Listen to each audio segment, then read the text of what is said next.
जी पेडॅट्रिकची posting चालू आहे त्या पोस्टिंगमध्ये मला सीझरच्या भरपूर केसेस बघायला भेटल्या. सीझर्स म्हणजे मराठीत आपण फिट म्हणतो. तर जसं की तुमचं फिब्राईल सीझर असेल, तापामुळे होणारे किंवा ताप येते त्या सीझर्समध्ये.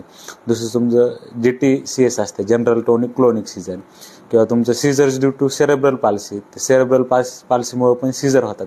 तर भरपूर केसेस बघितल्या मी वेगवेगळ्या सीझर्सच्या. सगळ्या सीझर्सवाल्या पेशंटच्या फाईल्स बघितल्या. त्याच्यात 2 ड्रग्स तुम्हाला खूप कॉमनली दिसतील. एक तर आपलं सोडियम वॉलप्रेट आहे आणि दुसरं क्लोबाझाम आहे. सोडियम वॉलप्रेट पण आपण सगळ्या भरपूर टाईपच्या सीझरसाठी यूज करतो. आणि क्लोबाझाम जे की बेन्झोडायझेपिन्सच्या कॅटेगरीमध्ये येते. तर हे बेन्झोडायझेपिन्स आपण भरपूर जागेवर यूज करतो. सीझर्समध्ये तर त्यांचा यूज होतो, आणि आपण अँझायटीच्या ट्रीटमेंटमध्ये ते यूज करू शकतो. किंवा इन्सोमनिया, झोप वगैरे लागत नाही, तर त्यासाठी पण आपण ते यूज करू शकतो.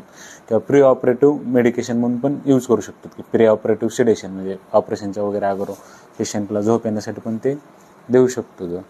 तर भरपूर युजेस आहेत बेन्झोडायझेपिन्सचे पण.